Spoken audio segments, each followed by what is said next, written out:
लेकिन ये जो बाप बेटा होते हैं ना, ये मर जाएंगे पर कभी एक दूसरे को गले नहीं लगाएंगे, क्योंकि दोनों को मोहब्बत करनी किसी ने सिखाई ही नहीं। एक मोहब्बत कह नहीं सकता और दूसरा समझ नहीं सकता।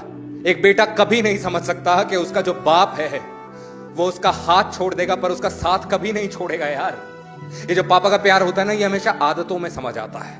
कभी खुद से अपने मुंह से I am proud of you बोले ना बोले, पर अगर कोई मोहल्ले का इंसान हमारी तारीफ कर देना तो कंधे चौड़े हो जाते हैं। मेरा भी मेरे पापा के साथ ऐसा ही रिश्ता था।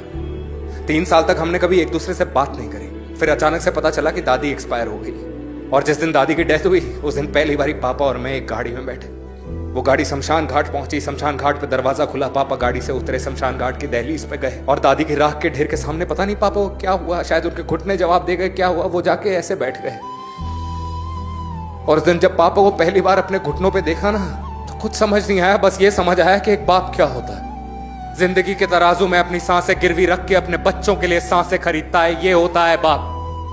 जब दफ्तर के झोंके समाज की थकान उसके शरीर को तोड़ रहे होते हैं तो वो अपनी 2 महीने की गोदिया बेटी को सीने से लगा के सोता है कि कहीं उसे सर्दी ना लग जाए, ये होता है बाप। अपनी पूरी जिंदगी राख कर देता है अपने बच्चों को अपने पैरों पे खड़ा करने के लिए। और आज जब मेरे पापा अपने घुटनों पे हैं तो मुझे समझ नहीं आ रहा कि इन्हें अपने पैरों पे कैसे खड़ा करूं।